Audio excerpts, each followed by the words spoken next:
Book St. Augustine's Confessions. Hello everyone, and welcome to the final part of our reading series on St. Augustine's Confessions. I'm excited to conclude this transformative journey with you. In this segment, we'll explore the concluding chapters of Augustine's deeply personal and spiritual reflections. As we approach the end of his Confessions, Augustine offers profound insights into his faith, his struggles, and his ultimate quest for divine grace. This is the culmination of our journey through Augustine's thoughts and experiences, and I'm eager to share these final reflections with you. If you've been following along, thank you for joining me every step of the way. And if you're new to this series, welcome, there's still plenty of depth and wisdom ahead. So, find a cozy spot, and let's dive into the final chapters of Augustine's Confessions. Make sure to subscribe and hit the notification bell if you haven't already, so you don't miss any of our upcoming content. Let's get started. St. Augustine's Confessions. Book 10. From autobiography to self-analysis. Augustine turns from his memories of the past to the inner mysteries of memory itself. In doing so, he reviews his motives for these written confessions, and seeks to chart the path by which men come to God. But this brings him into the intricate analysis of memory and its relation to the self and its powers. This done, he explores the meaning and mode of true prayer. In conclusion, he undertakes a detailed analysis of appetite and the temptations to which the flesh and the soul are heirs, and comes finally to see how necessary and right it was for the mediator between God and man to have been the God-man. Chapter 1. Let me know thee, O my knower, let me know thee even as I am known. O strength of my soul, enter it and prepare it for thyself that thou mayest have and hold it, without spot or blemish. This is my hope, therefore have I spoken, and in this hope I rejoice whenever I rejoice aright. But as for the other things of this life, they deserve our lamentations less, the more we lament them, and some should be lamented all the more, the less men care for them. For see, thou desirest truth, and he who does the truth comes to the light. This is what I wish to do through confession in my heart before thee, and in my writings before many witnesses. Chapter 2. And what is there in me that could be hidden from thee, Lord, to whose eyes the abysses of man's conscience are naked, even if I were unwilling to confess it to thee? In doing so I would only hide thee from myself, not myself from thee. But now that my groaning is witness to the fact that I am dissatisfied with myself, thou shinest forth and satisfiest. Thou art beloved and desired, so that I blush for myself, and renounce myself and choose thee, for I can neither please thee nor myself except in thee. To thee, then, O Lord, I am laid bare, whatever I am, and I have already said with what profit I may confess to thee. I do not do it with words and sounds of the flesh but with the words of the soul, and with the sound of my thoughts, which thy ear knows. For when I am wicked, to confess to thee means nothing less than to be dissatisfied with myself, but when I am truly devout, it means nothing less than not to attribute my virtue to myself, because thou, O Lord, blessest the righteous, but first thou justifiest him while he is yet ungodly. My confession therefore, O my God, is made unto thee silently in thy sight and yet not silently. As far as sound is concerned, it is silent. But in strong affection it cries aloud. For neither do I give voice to something that sounds right to men, which thou hast not heard from me before, nor dost thou hear anything of the kind from me which thou didst not first say to me. Chapter 3. What is it to me that men should hear my confessions as if it were they who were going to cure all my infirmities? People are curious to know the lives of others, but slow to correct their own. Why are they anxious to hear from me what I am, when they are unwilling to hear from thee what they are? And how can they tell when they hear what I say about myself whether I speak the truth, since no man knows what is in a man save the spirit of man which is in him? But if they were to hear from thee something concerning themselves, they would not be able to say, the Lord is lying. For what does it mean to hear from thee about themselves but to know themselves? And who is he that knows himself and says, this is false, unless he himself is lying?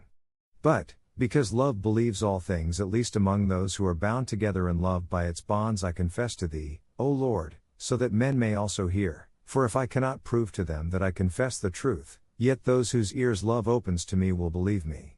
But wilt thou, O my inner physician, make clear to me what profit I am to gain in doing this? For the confessions of my past sins, which thou hast forgiven and covered that thou mightest make me blessed in thee, transforming my soul by faith in thy sacrament, when they are read and heard, may stir up the heart so that it will stop dozing along in despair, saying, I cannot, but will instead awake in the love of thy mercy and the sweetness of thy grace, by which he that is weak is strong, provided he is made conscious of his own weakness. And it will please those who are good to hear about the past errors of those who are now freed from them. And they will take delight, not because they are errors, but because they were and are so no longer. What profit, then, O Lord my God, to whom my conscience makes her daily confession, far more confident in the hope of thy mercy than in her own innocence, what profit is there, I ask thee, in confessing to men in thy presence, through this book, both what I am now as well as what I have been? For I have seen and spoken of my harvest of things past. But what am I now, at this very moment of making my confessions? Many different people desire to know, both those who know me and those who do not know me. Some have heard about me or from me, but their ear is not close to my heart, where I am whatever it is that I am. They have the desire to hear me confess what I am within, where they can neither extend eye nor ear nor mind. They desire as those willing to believe, but will they understand? For the love by which they are good tells them that I am not lying in my confessions, and the love in them believes me. Chapter 4. But for what profit do they desire this?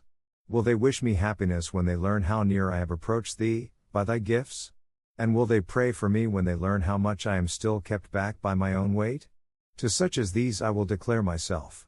For it is no small profit, O Lord my God, that many people should give thanks to thee on my account, and that many should entreat thee for my sake. Let the brotherly soul love in me what thou teachest him should be loved, and let him lament in me what thou teachest him should be lamented. Let it be the soul of a brother that does this, and not a stranger, not one of those strange children, whose mouth speaks vanity, and whose right hand is the right hand of falsehood. But let my brother do it who, when he approves of me, rejoices for me, but when he disapproves of me is sorry for me, because whether he approves or disapproves, he loves me. To such I will declare myself. Let them be refreshed by my good deeds and sigh over my evil ones. My good deeds are thy acts and thy gifts, my evil ones are my own faults and thy judgment. Let them breathe expansively at the one and sigh over the other. And let hymns and tears ascend in thy sight out of their brotherly hearts which are thy censers. And, O Lord, who takest delight in the incense of thy holy temple, have mercy upon me according to thy great mercy, for thy name's sake. And do not, on any account whatever, abandon what thou hast begun in me. Go on, rather, to complete what is yet imperfect in me. This, then, is the fruit of my confessions, not of what I was, but of what I am, that I may not confess this before thee alone, in a secret exultation with trembling and a secret sorrow with hope, but also in the ears of the believing sons of men who are the companions of my joy and sharers of my mortality, my fellow citizens and fellow pilgrims, those who have gone before and those who are to follow after, as well as the comrades of my present way. These are thy servants, my brothers, whom thou desirest to be thy sons. They are my masters, whom thou hast commanded me to serve if I desire to live with and in thee. But this thy word would mean little to me if it commanded in words alone, without thy prevenient action. I do this, then, both in act and word. I do this under thy wings, in a danger too great to risk if it were not that under thy wings my soul is subject to thee, and my weakness known to thee. I am insufficient, but my Father liveth forever, and my defender is sufficient for me. For he is the selfsame who didst beget me and who watcheth over me, thou art the selfsame who art all my good. Thou art the omnipotent, who art with me, even before I am with thee. To those, therefore, whom thou commandest me to serve, I will declare, not what I was, but what I now am and what I will continue to be. But I do not judge myself. Thus, therefore, let me be heard. Chapter 5. For it is thou, O Lord, who judgest me. For although no man knows the things of a man, save the spirit of the man which is in him, yet there is something of man which the spirit of the man which is in him does not know itself. But thou, O Lord, who madest him, knowest him completely. And even I, though in thy sight I despise myself and count myself but dust and ashes, even I know something about thee which I do not know about myself. And it is certain that now we see through a glass darkly, not yet face to face. Therefore, as long as I journey away from thee, I am more present with myself than with thee. I know that thou canst not suffer violence, but I myself do not know what temptations I can resist, and what I cannot. But there is hope, because thou art faithful and thou wilt not allow us to be tempted beyond our ability to resist, but wilt with the temptation also make a way of escape that we may be able to bear it. I would therefore confess what I know about myself. I will also confess what I do not know about myself. What I do know of myself, I know from thy enlightening of me, and what I do not know of myself, I will continue not to know until the time when my darkness is as the noonday in thy sight. Chapter 6. It is not with a doubtful consciousness, but one fully certain that I love thee, O Lord. Thou hast smitten my heart with thy word, and I have loved thee. And see also the heaven, and earth, and all that is in them on every side they tell me to love thee, and they do not cease to tell this to all men, so that they are without excuse. Wherefore, still more deeply wilt thou have mercy on whom thou wilt have mercy, and compassion on whom thou wilt have compassion. For otherwise, both heaven and earth would tell abroad thy praises to deaf ears. But what is it that I love in loving thee? Not physical beauty, nor the splendor of time, nor the radiance of the light so pleasant to our eyes, nor the sweet melodies of the various kinds of songs, nor the fragrant smell of flowers and ointments and spices, not manna and honey, not the limbs embraced in physical love. It is not these I love when I love my God. Yet it is true that I love a certain kind of light and sound and fragrance and food and embrace in loving my God, who is the light and sound and fragrance and food and embracement of my inner man, where that light shines into my soul which no place can contain, where time does not snatch away the lovely sound, where no breeze disperses the sweet fragrance, where no eating diminishes the food there provided, and where there is an embrace that no satiety comes to sunder. This is what I love when I love my God. And what is this God? I asked the earth, and it answered, I am not he, and everything in the earth made the same confession. I asked the sea and the deeps and the creeping things, and they replied, We are not your God, seek above us. I asked the fleeting winds, and the whole air with its inhabitants answered, Anaximenes was deceived, I am not God. I asked the heavens, the sun, moon, and stars, and they answered, Neither are we the God whom you seek. And I replied to all these things which stand around the door of my flesh, You have told me about my God, that you are not he. Tell me something about him. And with a loud voice they all cried out, He made us. My question had come from my observation of them, and their reply came from their beauty of order. And I turned my thoughts into myself and said, Who are you?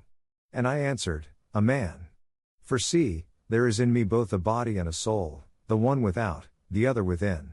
In which of these should I have sought my God, whom I had already sought with my body from earth to heaven, as far as I was able to send those messengers the beams of my eyes?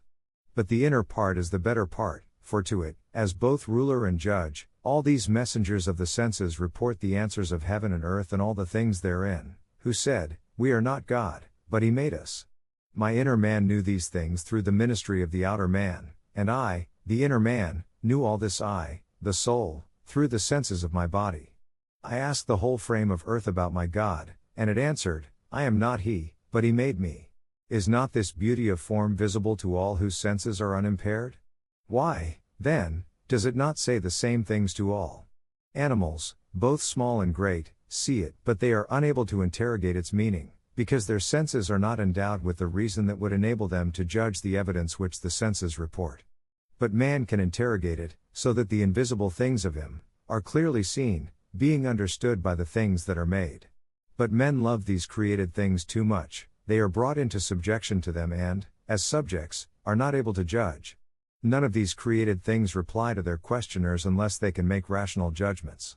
The creatures will not alter their voice, that is, their beauty of form, if one man simply sees what another both sees and questions, so that the world appears one way to this man and another to that. It appears the same way to both, but it is mute to this one and it speaks to that one. Indeed, it actually speaks to all, but only they understand it who compare the voice received from without with the truth within. For the truth says to me, Neither heaven nor earth nor anybody is your God. Their very nature tells this to the one who beholds them. They are a mass, less in part than the whole. Now, O my soul, you are my better part, and to you I speak, since you animate the whole mass of your body, giving it life, whereas no body furnishes life to a body. But your God is the life of your life. Chapter 7. What is it, then, that I love when I love my God? Who is he that is beyond the topmost point of my soul? Yet by this very soul will I mount up to him. I will soar beyond that power of mind by which I am united to the body, and by which the whole structure of it is filled with life. Yet it is not by that vital power that I find my God. For then the horse and the mule, that have no understanding, also might find him, since they have the same vital power, by which their bodies also live.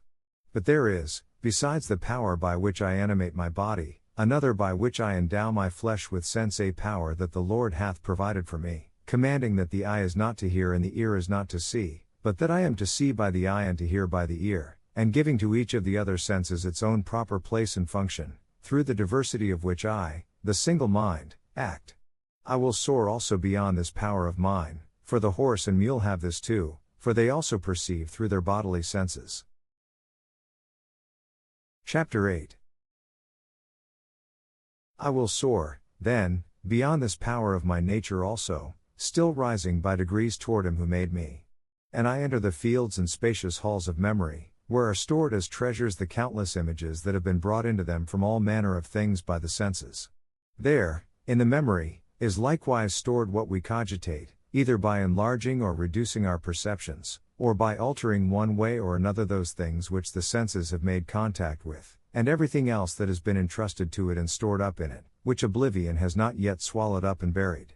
When I go into this storehouse, I ask that what I want should be brought forth. Some things appear immediately, but others require to be searched for longer, and then dragged out, as it were, from some hidden recess. Other things hurry forth in crowds, on the other hand, and while something else is sought and inquired for, they leap into view as if to say, "Is it not we, perhaps?" These I brush away with the hand of my heart from the face of my memory, until finally the thing I want makes its appearance out of its secret cell. Some things suggest themselves without effort, and in continuous order, just as they are called for the things that come first give place to those that follow, and in so doing are treasured up again to be forthcoming when I want them. All of this happens when I repeat a thing from memory. All these things, each one of which came into memory in its own particular way, are stored up separately and under the general categories of understanding. For example, light in all colors and forms of bodies came in through the eyes, sounds of all kinds by the ears, all smells by the passages of the nostrils, all flavors by the gate of the mouth, by the sensation of the whole body. There is brought in what is hard or soft, hot or cold, smooth or rough, heavy or light, whether external or internal to the body. The vast cave of memory, with its numerous and mysterious recesses, receives all these things and stores them up, to be recalled and brought forth when required. Each experience enters by its own door, and is stored up in the memory. And yet the things themselves do not enter it, but only the images of the things perceived are there for thought to remember. And who can tell how these images are formed, even if it is evident which of the senses brought which perception in and stored it up? For even when I am in darkness and silence I can bring out colors in my memory if I wish, and discern between black and white and the other shades as I wish, and at the same time, sounds do not break in and disturb what is drawn in by my eyes, and which I am considering, because the sounds which are also there are stored up, as it were, apart. And these too I can summon if I please, and they are immediately present in memory. And though my tongue is at rest and my throat silent, yet I can sing as I will, and those images of color, which are as truly present as before, do not interpose themselves or interrupt while another treasure which had flowed in through the ears is being thought about. Similarly all the other things that were brought in and heaped up by all the other senses, I can recall at my pleasure.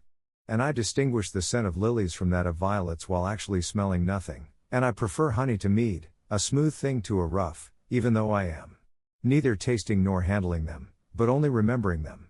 All this I do within myself, in that huge hall of my memory. For in it, heaven, earth, and sea are present to me, and whatever I can cogitate about them except what I have forgotten. There also I meet myself and recall myself what, when, or where I did a thing, and how I felt when I did it. There are all the things that I remember, either having experienced them myself or been told about them by others. Out of the same storehouse, with these past impressions, I can construct now this, now that, image of things that I either have experienced or have believed on the basis of experience, and from these I can further construct future actions, events, and hopes, and I can meditate on all these things as if they were present. I will do this or that I say to myself in that vast recess of my mind, with its full store of so many and such great images, and this or that will follow upon it. Oh, that this or that could happen! God prevent this or that. I speak to myself in this way, and when I speak, the images of what I am speaking about are present out of the same store of memory, and if the images were absent I could say nothing at all about them. Great is this power of memory, exceedingly great, O my God, a large and boundless inner hall. Who has plumbed the depths of it? Yet it is a power of my mind, and it belongs to my nature. But I do not myself grasp all that I am. Thus the mind is far too narrow to contain itself. But where can that part of it be which it does not contain? Is it outside and not in itself? How can it be, then, that the mind cannot grasp itself? A great marvel rises in me, astonishment seizes me. Men go forth to marvel at the heights of mountains and the huge waves of the sea, the broad flow of the rivers, the vastness of the ocean, the orbits of the stars, and yet they neglect to marvel at themselves. Nor do they wonder how it is that, when I spoke of all these things, I was not looking at them with my eyes, and yet I could not have spoken about them had it not been that I was actually seeing within, in my memory, those mountains and waves and rivers and stars which I have seen, and that ocean which I believe in, and with the same vast spaces between them as when I saw them outside me. But when I saw them outside me, I did not take them into me by seeing them, and the things themselves are not inside me, but only their images. And yet I knew through which physical sense each experience had made an impression on me. Chapter 9. And yet this is not all that the unlimited capacity of my memory stores up. In memory, there are also all that one has learned of the liberal sciences, and has not forgotten removed still further, so to say, into an inner place which is not a place. Of these things it is not the images that are retained, but the things themselves. For what literature and logic are, and what I know about how many different kinds of questions there are, all these are stored in my memory as they are, so that I have not taken in the image and left the thing outside. It is not as though a sound had sounded and passed away like a voice heard by the ear which leaves a trace by which it can be called into memory again, as if it were still sounding in mind while it did so no longer outside. Nor is it the same as an odor which, even after it has passed and vanished into the wind, affects the sense of smell, which then conveys into the memory the image of the smell, which is what we recall and recreate, or like food which, once in the belly, surely now has no taste and yet does have a kind of taste in the memory, or like anything that is felt by the body through the sense of touch, which still remains as an image in the memory after the external object is removed. For these things themselves are not put into the memory. Only the images of them are gathered with a marvelous quickness and stored, as it were, in the most wonderful filing system, and are thence produced in a marvelous way by the act of remembering. Chapter 10.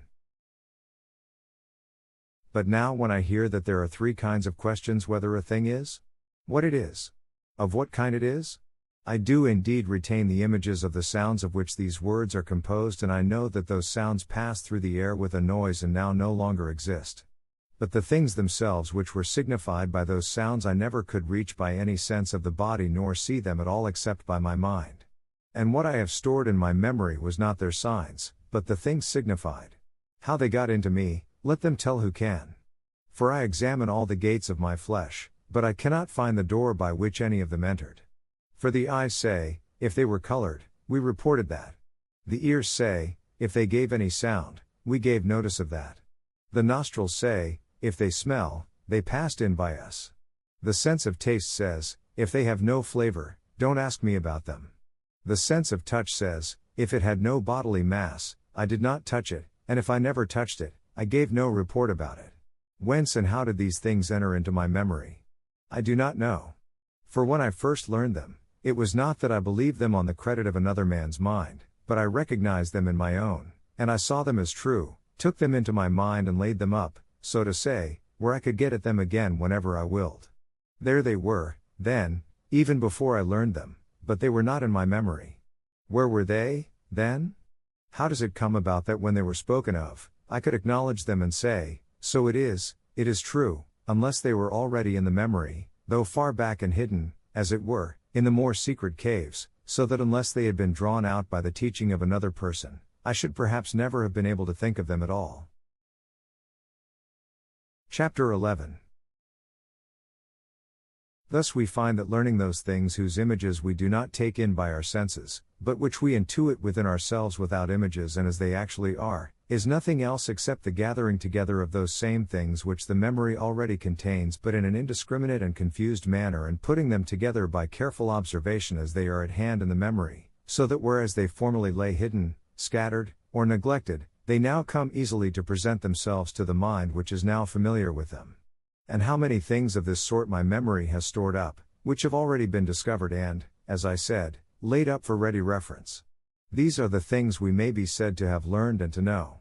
Yet, if I cease to recall them even for short intervals of time, they are again so submerged and slide back, as it were, into the further reaches of the memory that they must be drawn out again as if new from the same place, for there is nowhere else for them to have gone, and must be collected, cogenda, so that they can become known. In other words, they must be gathered up, colligenda, from their dispersion. This is where we get the word cogitate, cogitare. For cogo, collect, and cogito, to go on collecting, have the same relation to each other as ago, do, and agito, do frequently, and facio, make, and factito, make frequently. But the mind has properly laid claim to this word, cogitate, so that not everything that is gathered together anywhere, but only what is collected and gathered together in the mind, is properly said to be cogitated. Chapter 12. The memory also contains the principles and the unnumbered laws of numbers and dimensions. None of these has been impressed on the memory by a physical sense, because they have neither color nor sound, nor taste, nor sense of touch. I have heard the sound of the words by which these things are signified when they are discussed, but the sounds are one thing, the things another. For the sounds are one thing in Greek, another in Latin, but the things themselves are neither Greek nor Latin nor any other language. I have seen the lines of the craftsman, the finest of which are like a spider's web, but mathematical lines are different. They are not the images of such things as the eye of my body has showed me. The man who knows them does so without any cogitation of physical objects whatever, but intuits them within himself. I have perceived with all the senses of my body the numbers we use in counting, but the numbers by which we count are far different from these. They are not the images of these, they simply are. Let the man who does not see these things mock me for saying them, and I will pity him while he laughs at me. Chapter 13. All these things I hold in my memory, and I remember how I learned them. I also remember many things that I have heard quite falsely urged against them, which, even if they are false, yet it is not false that I have remembered them. And I also remember that I have distinguished between the truths and the false objections, and now I see that it is one thing to distinguish these things and another to remember that I did distinguish them when I have cogitated on them. I remember, then, both that I have often understood these things and also that I am now storing away in my memory what I distinguish and comprehend of them, so that later on I may remember just as I understand them now.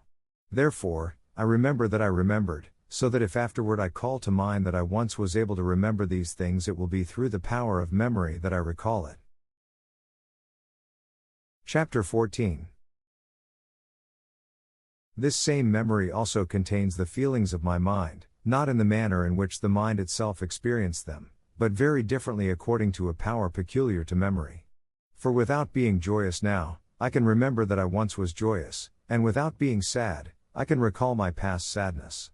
I can remember past fears without fear, and former desires without desire. Again, the contrary happens. Sometimes when I am joyous I remember my past sadness, and when sad, remember past joy. This is not to be marveled at as far as the body is concerned, for the mind is one thing and the body another. If, therefore, when I am happy, I recall some past bodily pain, it is not so strange. But even as this memory is experienced, it is identical with the mind as when we tell someone to remember something we say, "See that you bear this in mind," and when we forget a thing, we say, "It did not enter my mind or it slipped my mind." Thus we call memory itself mind. Since this is so, how does it happen that when I am joyful I can still remember past sorrow? Thus the mind has joy, and the memory has sorrow, and the mind is joyful from the joy that is in it, yet the memory is not sad from the sadness that is in it. Is it possible that the memory does not belong to the mind? Who will say so? The memory doubtless is, so to say, the belly of the mind, and joy and sadness are like sweet and bitter food, which when they are committed to the memory are, so to say, passed into the belly where they can be stored but no longer tasted. It is ridiculous to consider this an analogy, yet they are not utterly unlike. But look, it is from my memory that I produce it when I say that there are 4 basic emotions of the mind: desire, joy, fear, sadness. Whatever kind of analysis I may be able to make of these, by dividing each into its particular species, and by defining it, I still find what to say in my memory, and it is from my memory that I draw it out. Yet I am not moved by any of these emotions when I call them to mind by remembering them. Moreover, before I recalled them and thought about them, they were there in the memory, and this is how they could be brought forth in remembrance. Perhaps, therefore, just as food is brought up out of the belly by rumination, so also these things are drawn up out of the memory by recall. But why, then, does not the man who is thinking about the emotions, and is thus recalling them, feel in the mouth of his reflection the sweetness of joy or the bitterness of sadness? Is the comparison unlike in this because it is not complete at every point? For who would willingly speak on these subjects, if as often as we use the term sadness or fear, we should thereby be compelled to be sad or fearful? And yet we could never speak of them if we did not find them in our memories, not merely as the sounds of the names, as their images are impressed on it by the physical senses, but also the notions of the things themselves which we did not receive by any gate of the flesh, but which the mind itself recognizes by the experience of its own passions, and has entrusted to the memory, or else which the memory itself has retained without their being entrusted to it. Chapter 15. Now whether all this is by means of images or not, who can rightly affirm? For I name a stone, I name the sun, and those things themselves are not present to my senses, but their images are present in my memory. I name some pain of the body, yet it is not present when there is no pain, yet if there were not some such image of it in my memory, I could not even speak of it, nor should I be able to distinguish it from pleasure. I name bodily health when I am sound in body, and the thing itself is indeed present in me. At the same time, unless there were some image of it in my memory, I could not possibly call to mind what the sound of this name signified. Nor would sick people know what was meant when health was named, unless the same image were preserved by the power of memory, even though the thing itself is absent from the body. I can name the numbers we use in counting, and it is not their images but themselves that are in my memory. I name the image of the sun, and this too is in my memory. For I do not recall the image of that image, but that image itself, for the image itself is present when I remember it. I name memory and I know what I name. But where do I know it, except in the memory itself? Is it also present to itself by its image, and not by itself? Chapter 16. When I name forgetfulness, and understand what I mean by the name, how could I understand it if I did not remember it? And if I refer not to the sound of the name, but to the thing which the term signifies, how could I know what that sound signified if I had forgotten what the name means? When, therefore, I remember memory, then memory is present to itself by itself, but when I remember forgetfulness, then both memory and forgetfulness are present together, the memory by which I remember the forgetfulness which I remember. But what is forgetfulness except the privation of memory? How, then, is that present to my memory which, when it controls my mind, I cannot remember? But if what we remember we store up in our memory, and if, unless we remembered forgetfulness, we could never know the thing signified by the term when we heard it, then, forgetfulness is contained in the memory. It is present so that we do not forget it, but since it is present, we do forget. From this it is to be inferred that when we remember forgetfulness, it is not present to the memory through itself, but through its image, because if forgetfulness were present through itself, it would not lead us to remember, but only to forget. Now who will someday work this out? Who can understand how it is? Truly, O Lord, I toil with this and labor in myself. I have become a troublesome field that requires hard labor and heavy sweat. For we are not now searching out the tracks of heaven, or measuring the distances of the stars, or inquiring about the weight of the earth. It is I myself, the mind, who remember. This is not much to marvel at, if what I myself am is not far from me. And what is nearer to me than myself? For see, I am not able to comprehend the force of my own memory, though I could not even call my own name without it. But what shall I say, when it is clear to me that I remember forgetfulness? Should I affirm that what I remember is not in my memory? Or should I say that forgetfulness is in my memory to the end that I should not forget? Both of these views are most absurd. But what third view is there? How can I say that the image of forgetfulness is retained by my memory, and not forgetfulness itself, when I remember it? How can I say this, since for the image of anything to be imprinted on the memory the thing itself must necessarily have been present first by which the image could have been imprinted. Thus I remember Carthage, thus, also, I remember all the other places where I have been. And I remember the faces of men whom I have seen and things reported by the other senses. I remember the health or sickness of the body. And when these objects were present, my memory received images from them so that they remained present in order for me to see them and reflect upon them in my mind, if I choose to remember them in their absence. If, therefore, forgetfulness is retained in the memory through its image and not through itself, then this means that it itself was once present, so that its image might have been imprinted. But when it was present, how did it write its image on the memory, since forgetfulness, by its presence, blots out even what it finds already written there? And yet in some way or other, even though it is incomprehensible and inexplicable, I am still quite certain that I also remember forgetfulness, by which we remember that something is blotted out. Chapter 17. Great is the power of memory. It is a true marvel, O my God, a profound and infinite multiplicity. And this is the mind, and this I myself am. What, then, am I, O my God? Of what nature am I? A life various, and manifold, and exceedingly vast. Behold, in the numberless halls and caves, in the innumerable fields and dens and caverns of my memory, full without measure of numberless kinds of things present there either through images as all bodies are, or present in the things themselves as are our thoughts, or by some notion or observation as our emotions are, which the memory retains even though the mind feels them no longer, as long as whatever is in the memory is also in the mind. Through all these I run and fly to and fro. I penetrate into them on this side and that as far as I can, and yet there is nowhere any end. So great is the power of memory, so great the power of life in man whose life is mortal. What, then, shall I do, O thou my true life, my God? I will pass even beyond this power of mine that is called memory. I will pass beyond it, that I may come to thee, O lovely light. And what art thou saying to me? See, I soar by my mind toward thee, who remainest above me. I will also pass beyond this power of mine that is called memory, desiring to reach thee where thou canst be reached, and wishing to cleave to thee where it is possible to cleave to thee. For even beasts and birds possess memory, or else they could never find their lairs and nests again, nor display many other things they know and do by habit. Indeed, they could not even form their habits except by their memories. I will therefore pass even beyond memory that I may reach him who has differentiated me from the four-footed beasts and the fowls of the air by making me a wiser creature. Thus I will pass beyond memory, but where shall I find thee, who art the true good and the steadfast sweetness? But where shall I find thee? If I find thee without memory, then I shall have no memory of thee, and how could I find thee at all, if I do not remember thee? Chapter 18.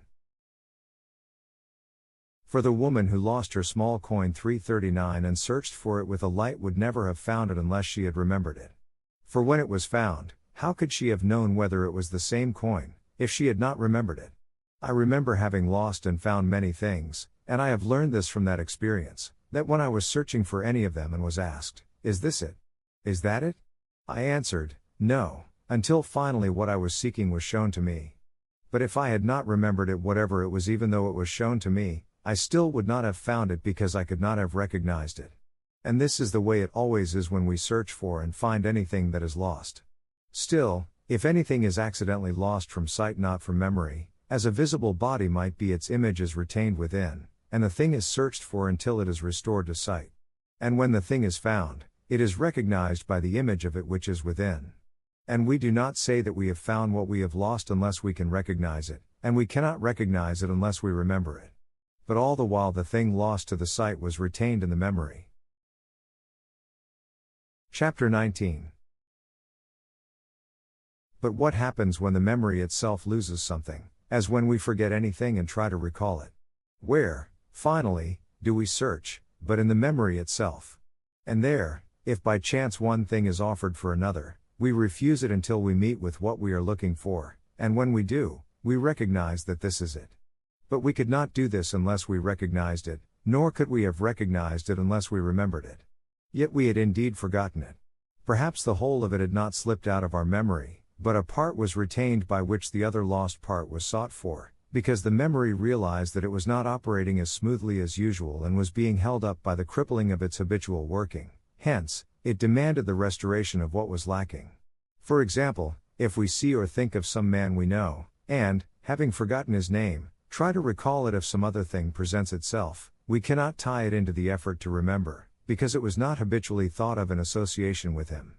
It is consequently rejected, until something comes into the mind on which our knowledge can rightly rest as the familiar and sought for object. And where does this name come back from, save from the memory itself? For even when we recognize it by another's reminding us of it, still it is from the memory that this comes, for we do not believe it as something new, but when we recall it, we admit that what was said was correct. But if the name had been entirely blotted out of the mind, we should not be able to recollect it even when reminded of it. For we have not entirely forgotten anything if we can remember that we have forgotten it. For a lost notion, one that we have entirely forgotten, we cannot even search for. Chapter 20. How, then, do I seek Thee, O Lord? For when I seek Thee, my God, I seek a happy life. I will seek Thee that my soul may live. For my body lives by my soul, and my soul lives by Thee. How, then, do I seek a happy life, since happiness is not mine till I can rightly say, it is enough? This is it. How do I seek it? Is it by remembering, as though I had forgotten it and still knew that I had forgotten it? Do I seek it in longing to learn of it as though it were something unknown, which either I had never known or had so completely forgotten as not even to remember that I had forgotten it? Is not the happy life the thing that all desire, and is there anyone who does not desire it at all? But where would they have gotten the knowledge of it, that they should so desire it? Where have they seen it that they should so love it? It is somehow true that we have it, but how I do not know. There is, indeed, a sense in which when anyone has his desire he is happy. And then there are some who are happy in hope. These are happy in an inferior degree to those that are actually happy, yet they are better off than those who are happy neither in actuality nor in hope. But even these, if they had not known happiness in some degree, would not then desire to be happy. And yet it is most certain that they do so desire. How they come to know happiness, I cannot tell, but they have it by some kind of knowledge unknown to me, for I am very much in doubt as to whether it is in the memory. For if it is in there, then we have been happy once on a time, either each of us individually or all of us in that man who first sinned and in whom also we all died and from whom we are all born in misery. How this is, I do not now ask, but I do ask whether the happy life is in the memory. For if we did not know it, we should not love it. We hear the name of it, and we all acknowledge that we desire the thing, for we are not delighted with the name only. For when a Greek hears it spoken in Latin, he does not feel delighted, for he does not know what has been spoken.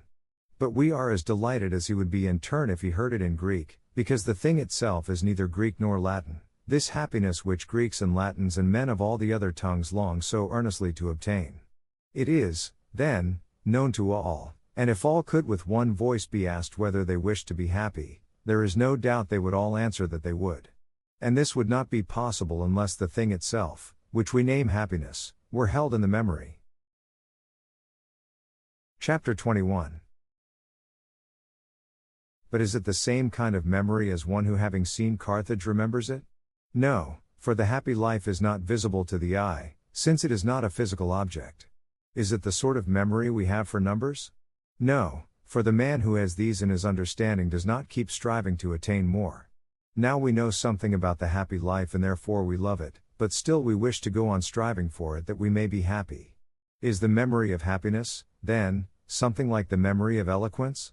No, for although some, when they hear the term eloquence, call the thing to mind, even if they are not themselves eloquent, and further, there are many people who would like to be eloquent, from which it follows that they must know something about it nevertheless. These people have noticed through their senses that others are eloquent and have been delighted to observe this and long to be this way themselves. But they would not be delighted if it were not some interior knowledge, and they would not desire to be delighted unless they had been delighted.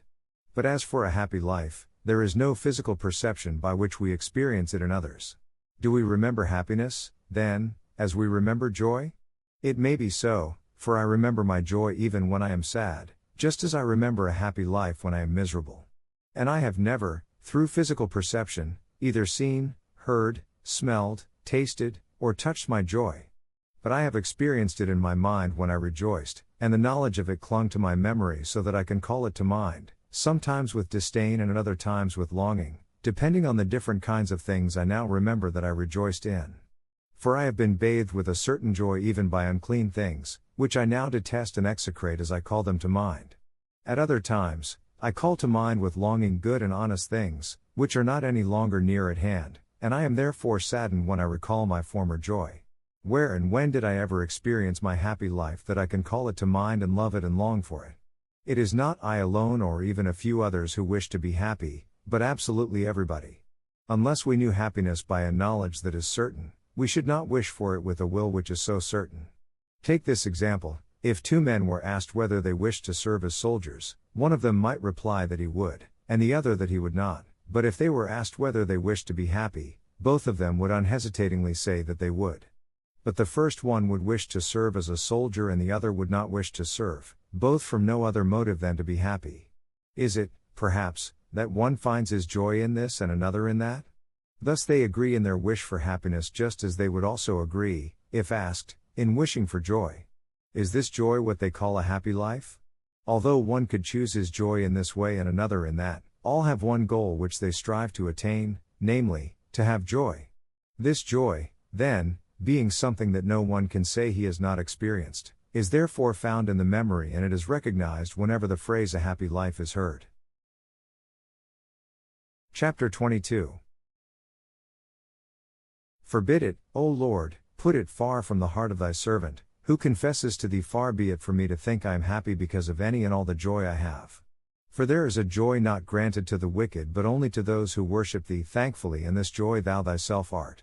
The happy life is this, to rejoice to thee, in thee, and for thee. This it is, and there is no other. But those who think there is another follow after other joys, and not the true one.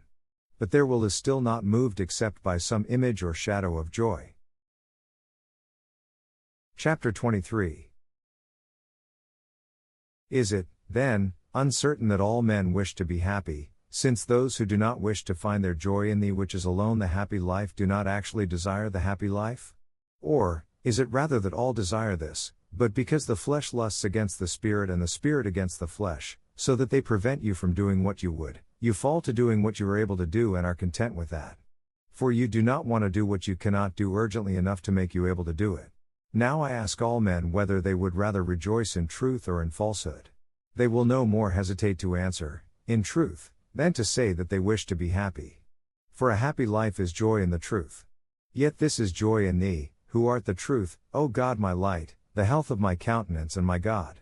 All wish for this happy life, all wish for this life which is the only happy one. Joy in the truth is what all men wish. I have had experience with many who wished to deceive, but not one who wished to be deceived.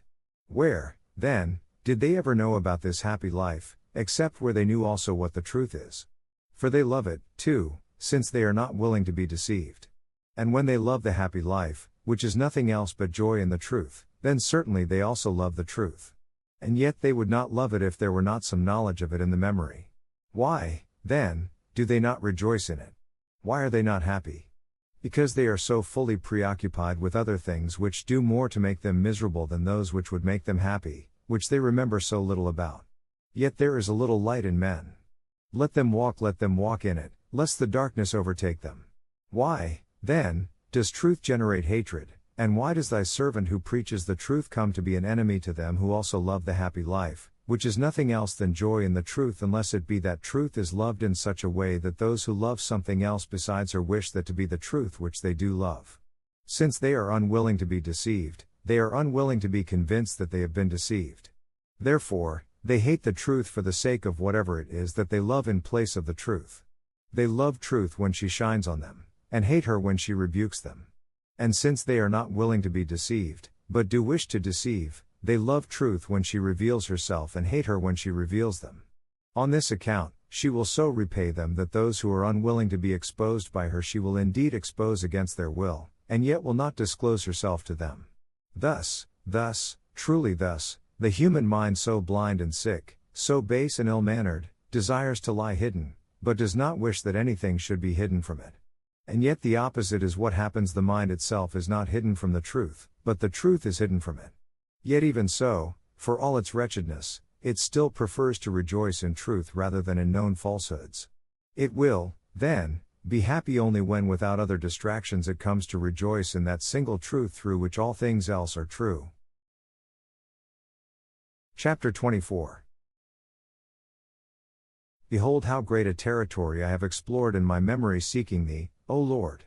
And in it all I have still not found thee. Nor have I found anything about thee, except what I had already retained in my memory from the time I learned of thee. For where I found truth, there found I my God, who is the truth. From the time I learned this I have not forgotten. And thus since the time I learned of thee, thou hast dwelt in my memory, and it is there that I find thee whenever I call thee to remembrance, and delight in thee. These are my holy delights, which thou hast bestowed on me in thy mercy, mindful of my poverty. Chapter 25. But where in my memory dost thou abide, O Lord? Where dost thou dwell there? What sort of lodging hast thou made for thyself there? What kind of sanctuary hast thou built for thyself? Thou hast done this honor to my memory to take up thy abode in it, but I must consider further in what part of it thou dost abide. For in calling thee to mind, I soared beyond those parts of memory which the beasts also possess, because I did not find thee there among the images of corporeal things. From there I went on to those parts where I had stored the remembered affections of my mind, and I did not find thee there. And I entered into the inmost seat of my mind, which is in my memory, since the mind remembers itself also and thou wast not there. For just as thou art not a bodily image, nor the emotion of a living creature, such as we feel when we rejoice or are grief-stricken, when we desire, or fear, or remember, or forget, or anything of that kind, so neither art thou the mind itself. For thou art the Lord God of the mind and of all these things that are mutable, but thou abidest immutable over all. Yet thou hast elected to dwell in my memory from the time I learned of thee. But why do I now inquire about the part of my memory thou dost dwell in, as if indeed there were separate parts in it? Assuredly, thou dwellest in it, since I have remembered thee from the time I learned of thee, and I find thee in my memory when I call thee to mind. Chapter 26. Where, then, did I find thee so as to be able to learn of thee? For thou wast not in my memory before I learned of thee. Where, then, did I find thee so as to be able to learn of thee save in thyself beyond me? Place there is none. We go backward and forward and there is no place. Everywhere and at once, O truth, thou guidest all who consult thee, and simultaneously answerest all even though they consult thee on quite different things. Thou answerest clearly, though all do not hear in clarity. All take counsel of thee on whatever point they wish, though they do not always hear what they wish. He is thy best servant who does not look to hear from thee what he himself wills, but who wills rather to will what he hears from thee. Chapter 27. Belatedly I love thee, O beauty so ancient and so new, belatedly I love thee. For see, thou wast within and I was without, and I sought thee out there. Unlovely, I rushed heedlessly among the lovely things thou hast made. Thou wast with me, but I was not with thee. These things kept me far from thee, even though they were not at all unless they were in thee. Thou didst call and cry aloud, and didst force open my deafness. Thou didst gleam and shine, and didst chase away my blindness. Thou didst breathe fragrant odors and I drew in my breath, and now I pant for thee. I tasted, and now I hunger and thirst. Thou didst touch me, and I burn for thy peace. Chapter 28. When I come to be united to thee with all my being, then there will be no more pain and toil for me, and my life shall be a real life, being wholly filled by thee. But since he whom thou fillest is the one thou liftest up, I am still a burden to myself because I am not yet filled by thee. Joys of sorrow contend with sorrows of joy, and on which side the victory lies I do not know. Woe is me! Lord, have pity on me, my evil sorrows contend with my good joys, and on which side the victory lies I do not know. Woe is me! Lord, have pity on me. Woe is me! Behold, I do not hide my wounds. Thou art the physician, I am the sick man, thou art merciful, I need mercy. Is not the life of man on earth an ordeal? Who is he that wishes for vexations and difficulties? Thou commandest them to be endured, not to be loved. For no man loves what he endures, though he may love to endure. Yet even if he rejoices to endure, he would prefer that there were nothing for him to endure. In adversity, I desire prosperity, in prosperity, I fear adversity. What middle place is there, then, between these two, where human life is not an ordeal? There is woe in the prosperity of this world, there is woe in the fear of misfortune, there is woe in the distortion of joy. There is woe in the adversities of this world, a second woe, and a third, from the desire of prosperity, because adversity itself is a hard thing to bear and makes shipwreck of endurance. Is not the life of man upon the earth an ordeal, and that without surcease? Chapter 29. My whole hope is in thy exceeding great mercy, and that alone. Give what thou commandest, and command what thou wilt.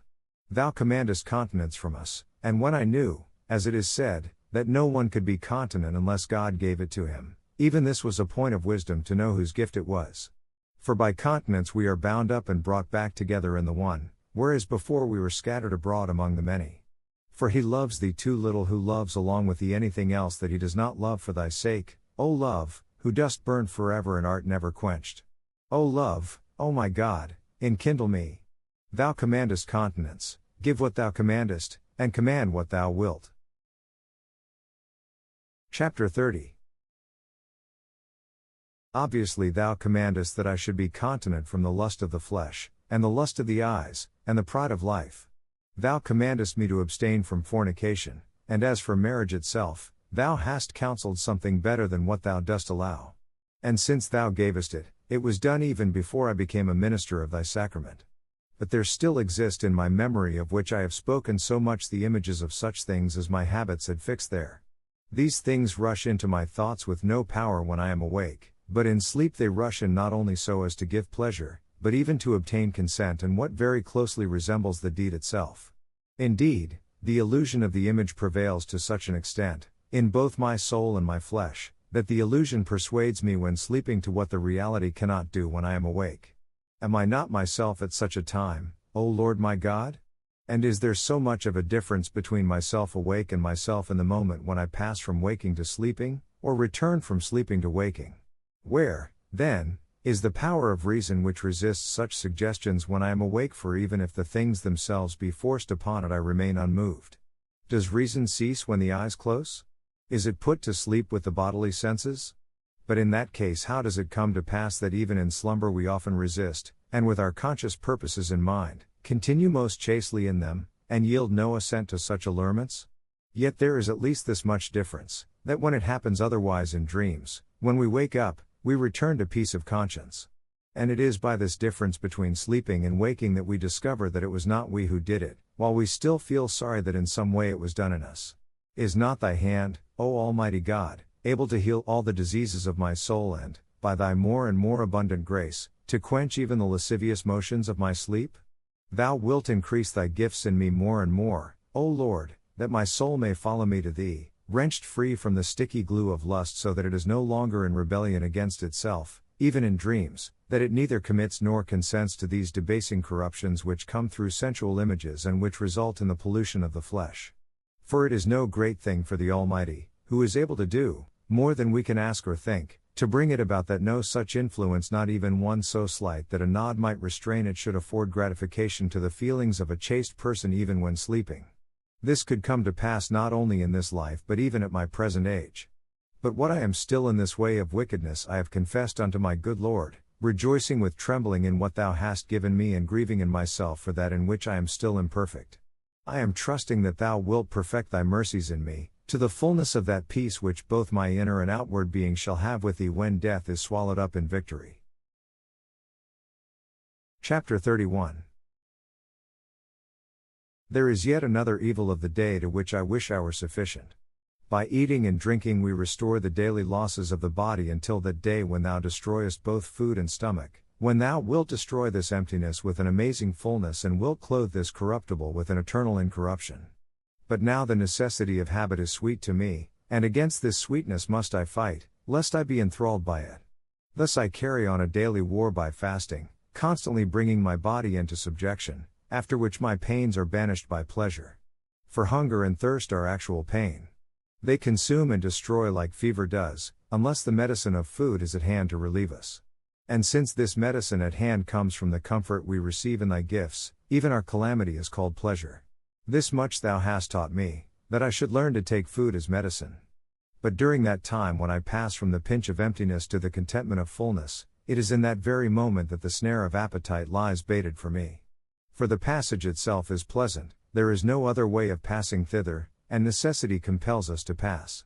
And while health is the reason for our eating and drinking, yet a perilous delight joins itself to them as a handmaid, and indeed, she tries to take precedence in order that I may want to do for her sake what I say I want to do for health's sake. They do not both have the same limit either. What is sufficient for health is not enough for pleasure.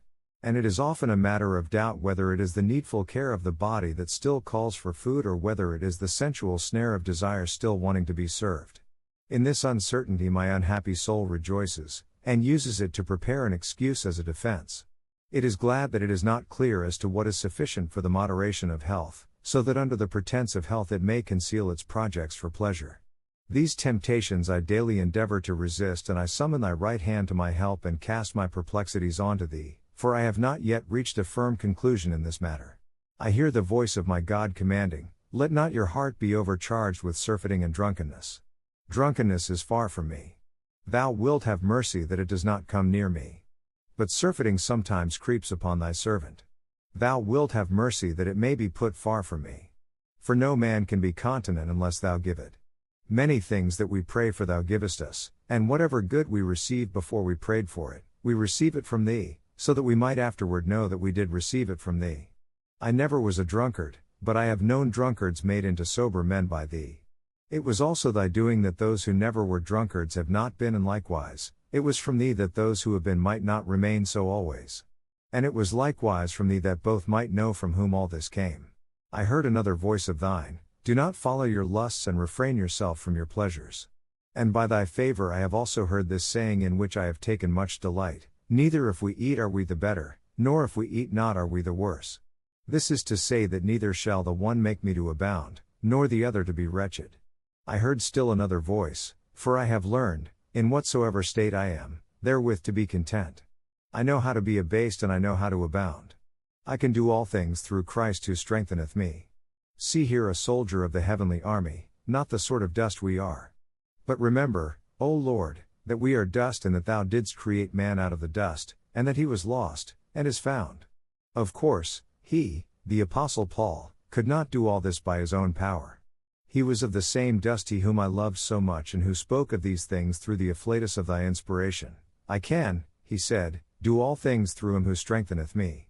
Strengthen me, that I too may be able. Give what thou commandest, and command what thou wilt. This man, Paul, confesses that he received the gift of grace and that, when he glories in the Lord. I have heard yet another voice praying that he might receive. Take from me, he said, the greediness of the belly. And from this it appears, O my holy God, that thou dost give it, when what thou commandest to be done is done. Thou hast taught me, good Father, that to the pure all things are pure, but it is evil for that man who gives offense in eating, and that every creature of thine is good, and nothing is to be refused if it is received with thanksgiving, and that meat does not commend us to God, and that no man should judge us in meat or in drink. Let not him who eats despise him who eats not, and let him that does not eat judge not him who does eat. These things I have learned, thanks and praise be to thee, O my God and Master, who knockest at my ears and enlightenest my heart. Deliver me from all temptation. It is not the uncleanness of meat that I fear, but the uncleanness of an incontinent appetite. I know that permission was granted Noah to eat every kind of flesh that was good for food, that Elijah was fed with flesh, that John, blessed with a wonderful abstinence, was not polluted by the living creatures, that is, the locusts, on which he fed. And I also know that Esau was deceived by his hungering after lentils, and that David blamed himself for desiring water, and that our king was tempted not by flesh but by bread. And, thus, the people in the wilderness truly deserved their reproof, not because they desired meat, but because in their desire for food they murmured against the Lord. Set down, then, in the midst of these temptations, I strive daily against my appetite for food and drink. For it is not the kind of appetite I am able to deal with by cutting it off once for all, and thereafter not touching it, as I was able to do with fornication. The bridle of the throat, therefore, must be held in the mean between slackness and tightness. And who, O Lord, is he who is not in some degree carried away beyond the bounds of necessity. Whoever he is great, let him magnify thy name. But I am not such a one, for I am a sinful man. Yet I too magnify thy name, for he who hath overcome the world intercedeth with thee for my sins, numbering me among the weak members of his body, for thy eyes did see what was imperfect in him, and in thy book all shall be written down. Chapter 32. I am not much troubled by the allurement of odors. When they are absent, I do not seek them; when they are present, I do not refuse them, and I am always prepared to go without them. At any rate, I appear thus to myself. It is quite possible that I am deceived. For there is a lamentable darkness in which my capabilities are concealed, so that when my mind inquires into itself concerning its own powers, it does not readily venture to believe itself, because what already is in it is largely concealed unless experience brings it to light. Thus no man ought to feel secure in this life, the whole of which is called an ordeal, ordered so that the man who could be made better from having been worse may not also from having been better become worse. Our sole hope, our sole confidence, our only assured promise, is thy mercy. Chapter 33. The delights of the ear drew and held me much more powerfully, but thou didst unbind and liberate me.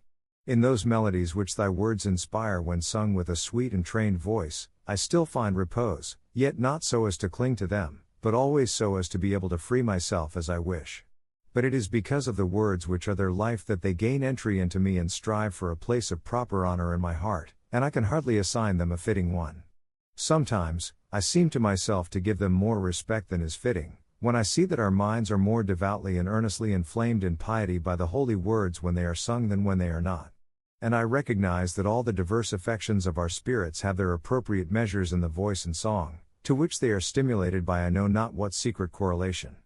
But the pleasures of my flesh to which the mind ought never to be surrendered nor by them enervated often beguile me while physical sense does not attend on reason, to follow her patiently, but having once gained entry to help the reason, it strives to run on before her and be her leader. Thus in these things I sin unknowingly, but I come to know it afterward. On the other hand, when I avoid very earnestly this kind of deception, I err out of too great austerity. Sometimes I go to the point of wishing that all the melodies of the pleasant songs to which David's Psalter is adapted should be banished both from my ears and from those of the Church itself. In this mood, the safer way seemed to me the one I remember was once related to me concerning Athanasius, Bishop of Alexandria, who required the readers of the psalm to use so slight an inflection of the voice that it was more like speaking than singing. However, when I call to mind the tears I shed at the songs of thy Church at the outset of my recovered faith, and how even now I am moved, not by the singing but by what is sung, when they are sung with a clear and skillfully modulated voice, I then come to acknowledge the great utility of this custom. Thus I vacillate between dangerous pleasure and healthful exercise. I am inclined, though I pronounce no irrevocable opinion on the subject, to approve of the use of singing in the Church, so that by the delights of the ear the weaker minds may be stimulated to a devotional mood. Yet when it happens that I am more moved by the singing than by what is sung, I confess myself to have sinned wickedly, and then I would rather not have heard the singing. See now what a condition I am in. Weep with me, and weep for me, those of you who can so control your inward feelings that good results always come forth. As for you who do not act this way at all, such things do not concern you. But do thou, O Lord, my God, give ear, look and see, and have mercy upon me, and heal me thou, in whose sight I am become an enigma to myself, this itself is my weakness. Chapter 34. There remain the delights of these eyes of my flesh, about which I must make my confession in the hearing of the ears of thy temple, brotherly and pious ears. Thus I will finish the list of the temptations of carnal appetite which still assail me, groaning and desiring as I am to be clothed upon with my house from heaven. The eyes delight in fair and varied forms, and bright and pleasing colors. Let these not take possession of my soul. Rather let God possess it, he who didst make all these things very good indeed. He is still my good, and not these. The pleasures of sight affect me all the time I am awake. There is no rest from them given me, as there is from the voices of melody, which I can occasionally find in silence. For daylight, that queen of the colors, floods all that we look upon everywhere I go during the day. It flits about me in manifold forms and soothes me even when I am busy about other things, not noticing it. And it presents itself so forcibly that if it is suddenly withdrawn it is looked for with longing, and if it is long absent the mind is saddened. O light, which Tobit saw even with his eyes closed in blindness, when he taught his son the way of life and went before him himself in the steps of love and never went astray, or that light which Isaac saw when his fleshly eyes were dim, so that he could not see because of old age, and it was permitted him unknowingly to bless his sons, but in the blessing of them to know them, or that light which Jacob saw, when he too, blind in old age yet with an enlightened heart, threw light on the nation of men yet to come presignified in the persons of his own sons and laid his hands mystically crossed upon his grandchildren by Joseph, not as their father, who saw them from without, but as though he were within them, and distinguished them aright. This is the true light, it is one, and all are one who see and love it. But that corporeal light, of which I was speaking, seasons the life of the world for her blind lovers with a tempting and fatal sweetness. Those who know how to praise thee for it, O God, Creator of us all, take it up in thy hymn, and are not taken over by it in their sleep. Such a man I desire to be. I resist the seductions of my eyes, lest my feet be entangled as I go forward in thy way, and I raise my invisible eyes to thee, that thou wouldst be pleased to pluck my feet out of the net. Thou dost continually pluck them out, for they are easily ensnared. Thou ceasest not to pluck them out, but I constantly remain fast and the snares settle around me. However, thou who keepest Israel shall neither slumber nor sleep. What numberless things there are, products of the various arts and manufactures in our clothes, shoes, vessels, and all such things, besides such things as pictures and statuary, and all these far beyond the necessary and moderate use of them or their significance for the life of piety which men have added for the delight of the eye, copying the outward forms of the things they make, but inwardly forsaking him by whom they were made and destroying what they themselves have been made to be. And I, O my God and my joy, I also raise a hymn to thee for all these things, and offer a sacrifice of praise to my sanctifier, because those beautiful forms which pass through the medium of the human soul into the artist's hands come from that beauty which is above our minds, which my soul sighs for day and night. But the craftsmen and devotees of these outward beauties discover the norm by which they judge them from that higher beauty, but not the measure of their use.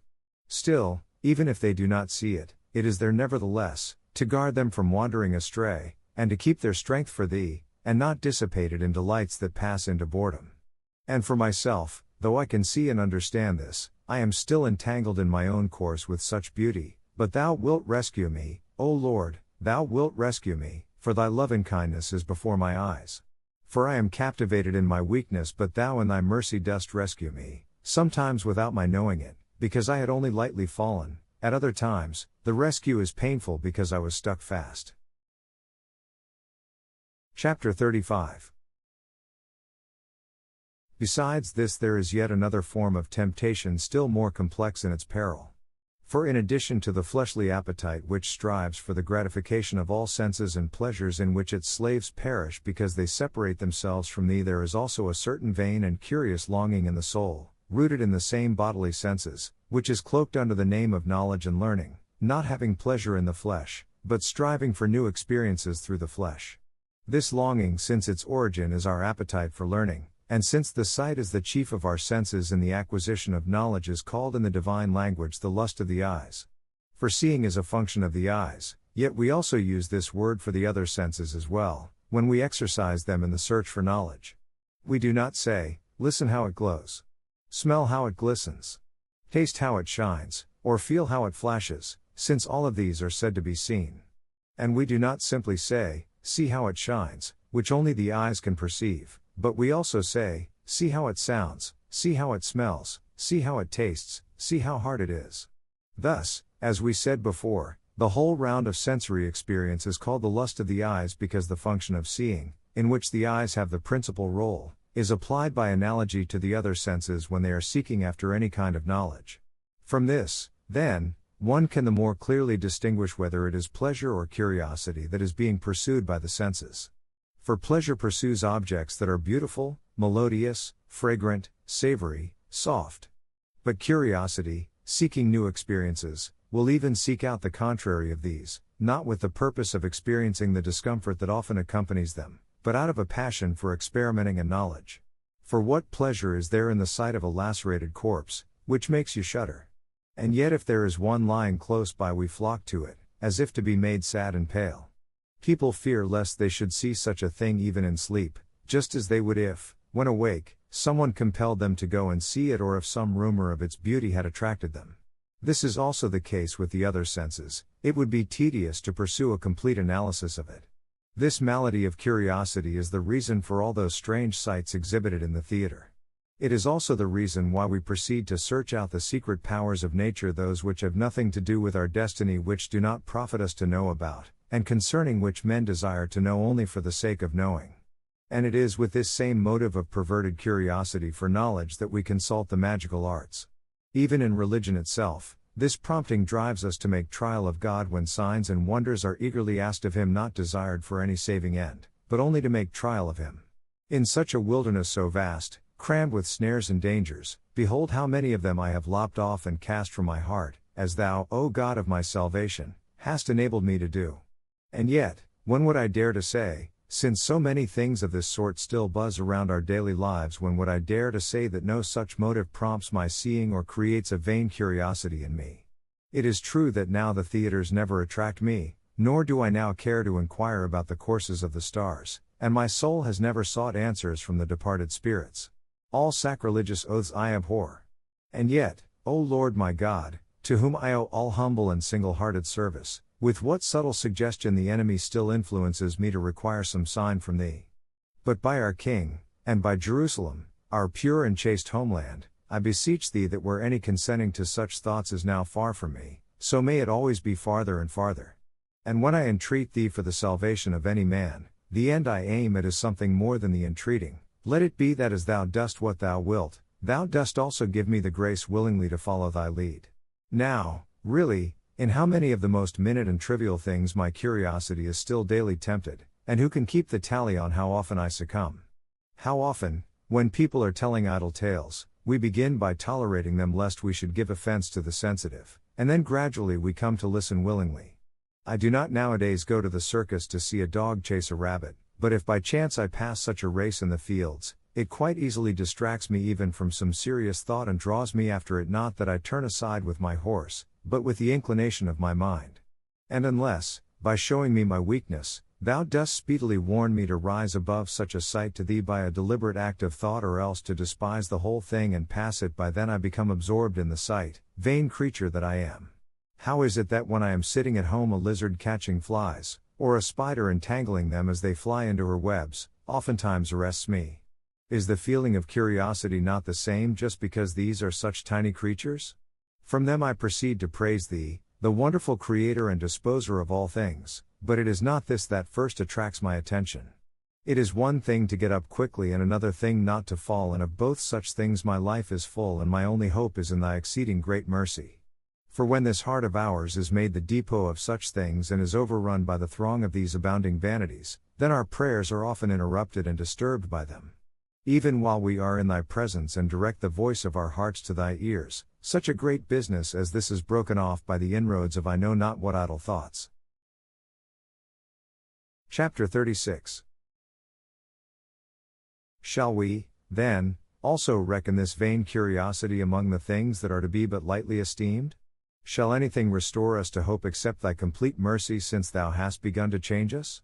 Thou knowest to what extent Thou hast already changed me, for first of all Thou didst heal me of the lust for vindicating myself, so that Thou mightest then forgive all my remaining iniquities and heal all my diseases, and redeem my life from corruption, and crown me with loving kindness and tender mercies, and satisfy my desires with good things. It was Thou who didst restrain my pride with Thy fear, and bowed my neck to Thy yoke. And now I bear the yoke, and it is light to me, because Thou didst promise it to be so, and hast made it to be so. And so in truth it was, though I knew it not when I feared to take it up. But, O Lord, Thou who alone reignest without pride, because Thou alone art the true Lord, who hast no Lord, has this third kind of temptation left me, or can it leave me during this life, the desire to be feared and loved of men, with no other view than that I may find in it a joy that is no joy. It is, rather, a wretched life and an unseemly ostentation. It is a special reason why we do not love Thee, nor devotedly fear Thee. Therefore Thou resistest the proud but givest grace to the humble. Thou thunderest down on the ambitious designs of the world, and the foundations of the hills tremble. And yet certain offices in human society require the officeholder to be loved and feared of men, and through this the adversary of our true blessedness presses hard upon us, scattering everywhere as snares of well done, so that while we are eagerly picking them up, we may be caught unawares and split off our joy from thy truth and fix it on the deceits of men. In this way we come to take pleasure in being loved and feared, not for thy sake but in thy stead. By such means as this, the adversary makes men like himself, that he may have them as his own, not in the harmony of love, but in the fellowship of punishment, the one who aspired to exalt his throne in the north, that in the darkness and the cold men might have to serve him, mimicking thee in perverse and distorted ways. But see, O Lord, we are thy little flock. Possess us, stretch thy wings above us, and let us take refuge under them. Be thou our glory, let us be loved for thy sake, and let thy word be feared in us. Those who desire to be commended by the men whom thou condemnest will not be defended by men when thou judgest, nor will they be delivered when thou dost condemn them. But when not as a sinner is praised in the wicked desires of his soul, nor when the unrighteous man is blessed in his unrighteousness, a man is praised for some gift that thou hast given him, and he is more gratified at the praise for himself than because he possesses the gift for which he is praised, such a one is praised while thou dost condemn him. In such a case the one who praised is truly better than the one who was praised. For the gift of God in man was pleasing to the one, while the other was better pleased with the gift of man than with the gift of God. Chapter 37. By these temptations we are daily tried, O Lord, we are tried unceasingly. Our daily furnace is the human tongue. And also in this respect thou commandest us to be continent. Give what thou commandest and command what thou wilt. In this matter, thou knowest the groans of my heart and the rivers of my eyes, for I am not able to know for certain how far I am clean of this plague, and I stand in great fear of my secret faults, which thy eyes perceive, though mine do not. For in respect of the pleasures of my flesh and of idle curiosity, I see how far I have been able to hold my mind in check when I abstain from them, either by voluntary act of the will or because they simply are not at hand, for then I can inquire of myself how much more or less frustrating it is to me not to have them. This is also true about riches, which are sought for in order that they may minister to one of these three lusts, or two, or the whole complex of them. The mind is able to see clearly if, when it has them, it despises them so that they may be cast aside and it may prove itself. But if we desire to test our power of doing without praise, must we then live wickedly or lead a life so atrocious and abandoned that everyone who knows us will detest us? What greater madness than this can be either said or conceived? And yet if praise, both by custom and right, is the companion of a good life and of good works, we should as little forego its companionship as the good life itself. But unless a thing is absent, I do not know whether I should be contented or troubled at having to do without it. What is it, then, that I am confessing to thee, O Lord, concerning this sort of temptation? What else, than that I am delighted with praise, but more with the truth itself than with praise? For if I were to have any choice whether, if I were mad or utterly in the wrong, I would prefer to be praised by all men, or, if I were steadily and fully confident in the truth, would prefer to be blamed by all. I see which I should choose. Yet I wish I were unwilling that the approval of others should add anything to my joy for any good I have. Yet I admit that it does increase it, and, more than that, dispraise diminishes it. Then, when I am disturbed over this wretchedness of mine, an excuse presents itself to me, the value of which thou knowest, O God, for it renders me uncertain. For since it is not only continence that thou hast enjoined on us, that is, what things to hold back our love from, but righteousness as well, that is, what to bestow our love upon, and hast wished us to love not only thee, but also our neighbor, it often turns out that when I am gratified by intelligent praise, I seem to myself to be gratified by the competence or insight of my neighbor, or, on the other hand, I am sorry for the defect in him when I hear him dispraise either what he does not understand or what is good. For I am sometimes grieved at the praise I get, either when those things that displease me in myself are praised in me, or when lesser and trifling goods are valued more highly than they should be.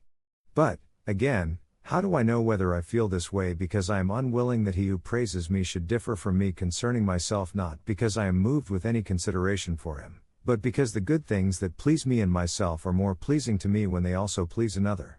For in a way, I am not praised when my judgment of myself is not praised, since either those things which are displeasing to me are praised, or those things which are less pleasing to me are more praised. Am I not, then, quite uncertain of myself in this respect? Behold, O truth, It is in thee that I see that I ought not to be moved at my own praises for my own sake, but for the sake of my neighbor's good. And whether this is actually my way, I truly do not know.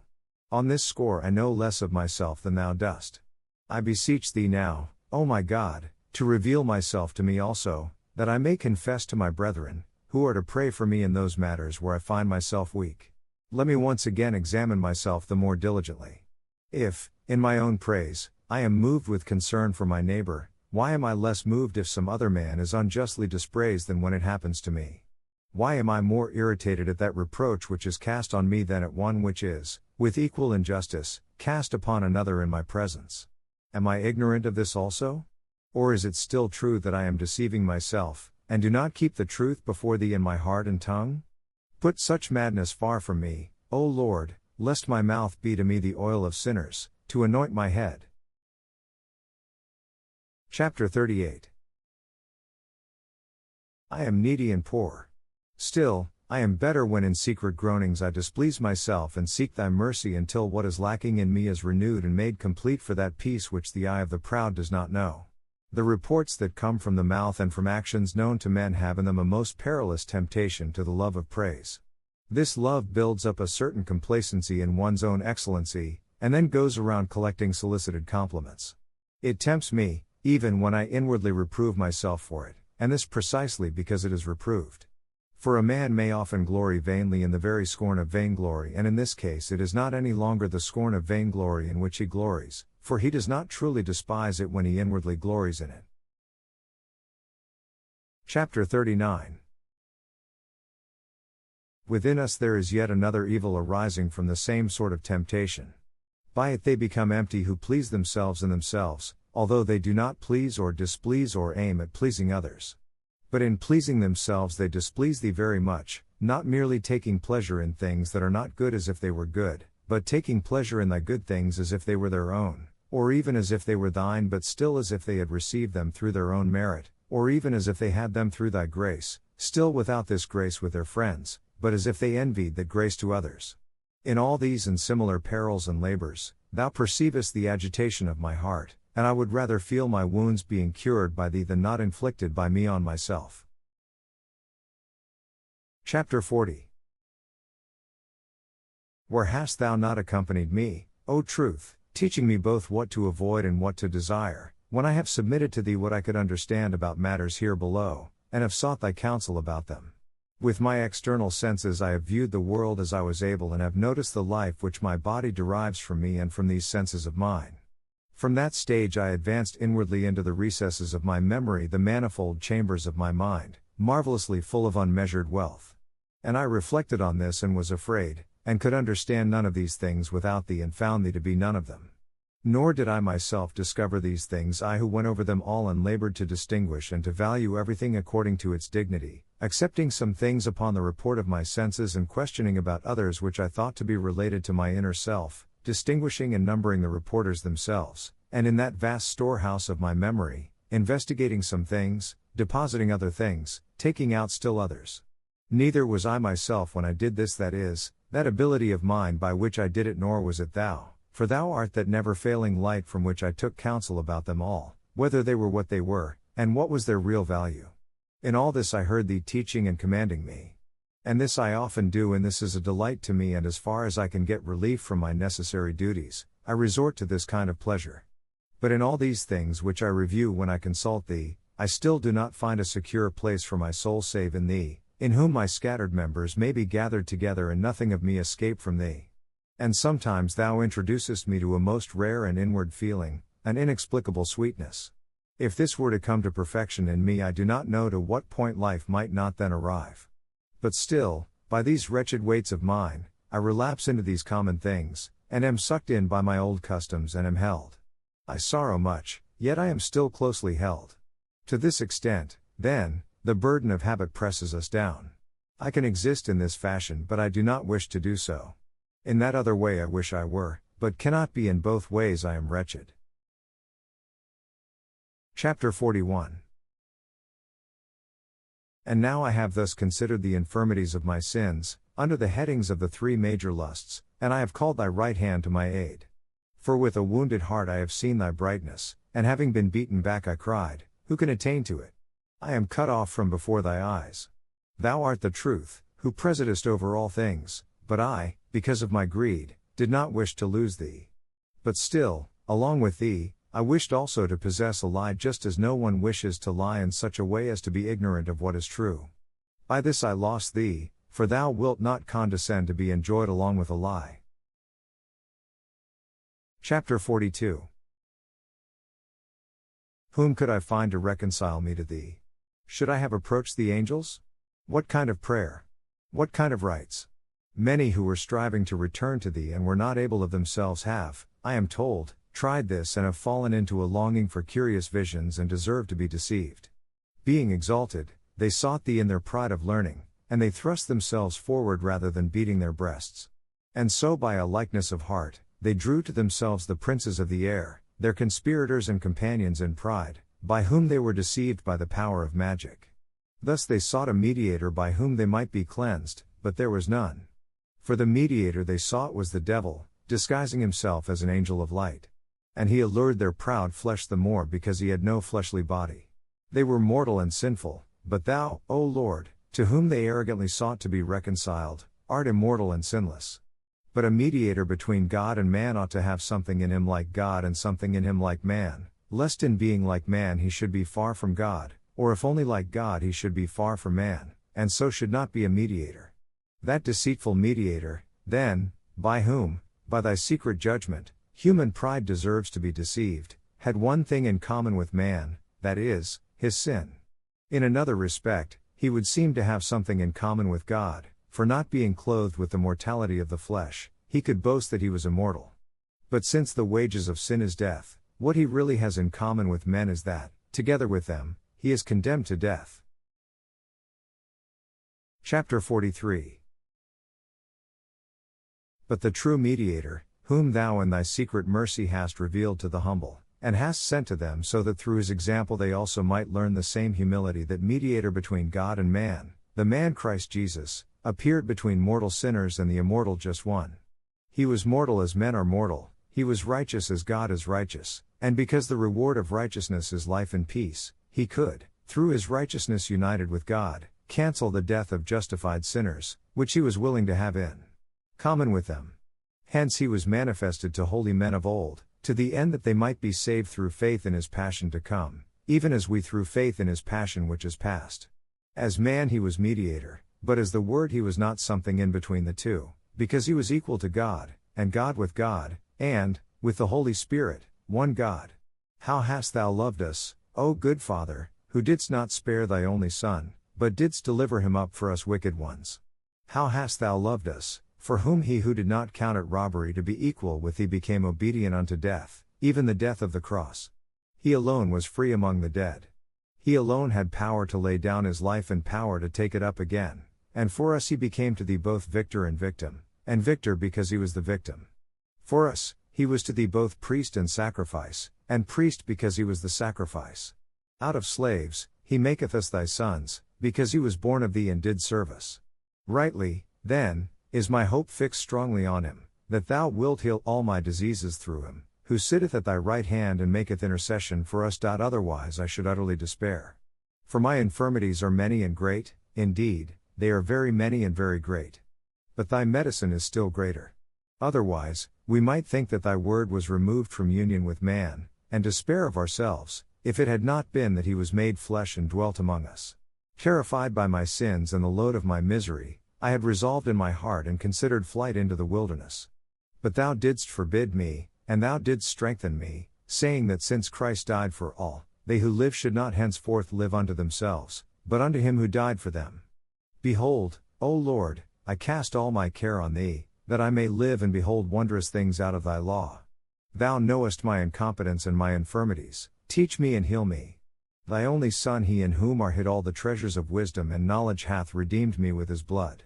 Let not the proud speak evil of me, because I keep my ransom before my mind, and eat and drink and share my food and drink.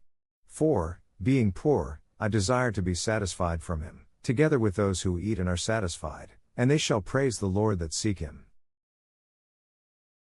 And that wraps up part 3 of our exploration of St. Augustine's Confessions.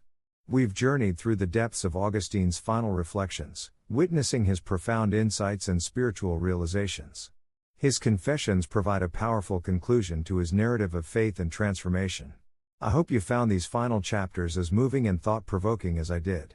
If you enjoyed this part of the series, please give the video a thumbs up and share your thoughts or reflections in the comments below. Your feedback means a lot and helps us continue to bring meaningful content. But don't go away just yet. We're not quite done. In part 4, we'll conclude our series with a final look at Augustine's work, summarizing key insights and reflecting on the impact of his Confessions. It's going to be a wrap-up of everything we've explored so far, and I'm excited to share it with you. Make sure to subscribe and hit the notification bell so you're updated as soon as the final part goes live. Thank you for joining me on this enlightening journey through Augustine's Confessions. I look forward to seeing you in the last part of our series.